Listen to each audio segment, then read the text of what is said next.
Let's talk about the absolute best exercise for diabetes, as well as prediabetes and insulin resistance, okay, which is pretty much 60 to 70% of the population.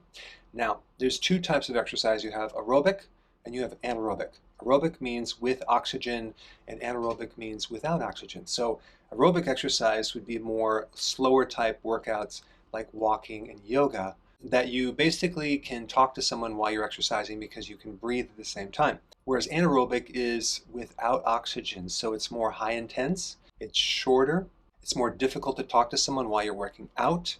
So some examples of anaerobic exercise would be high intense, short bursts of exercise with a good amount of rest, back and forth.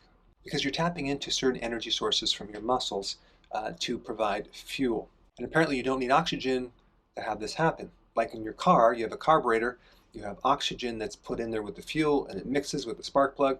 Well, when you run your body on an anaerobic system, you don't need oxygen. The problem is you can't go very far. So we have aerobic and we have anaerobic. Now with aerobic exercise, the first 20 minutes, you're burning up your stored glycogen, your stored sugar.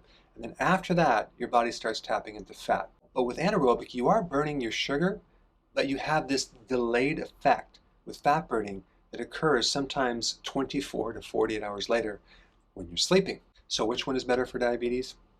It's the anaerobic type exercise, especially the high intensity interval training. And sprinting would fall in that category. Now the cool thing about anaerobic exercise is you don't have to do a lot of it to create the benefits.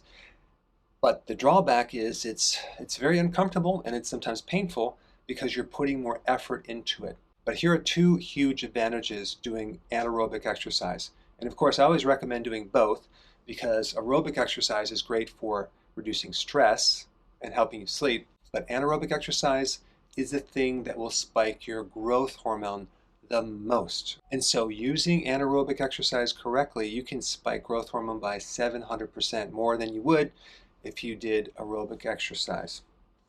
And growth hormone is the main fat burning hormone. It's the anti-aging hormone. It's the hormone that occurs when you're sleeping in the repair process. And based on the study that I'm going to put the link down below, you get an increase in insulin sensitivity by 23% more when you do anaerobic versus doing aerobic. So basically when you're doing anaerobic, you are improving your insulin, connecting to the receptor. You're getting rid of your insulin resistance more than if you were doing lower type exercises. So if you're just starting keto and it's taking you a long time to adapt, or you're pre-diabetic, or you're diabetic in type 1 or type 2, or you have this big problem with your metabolism where it's really stuck, adding anaerobic exercise to your plan can speed things up. Hey, before you go, if you're benefiting from any of my content, I would love to hear about your success story. Please share it in the link down below.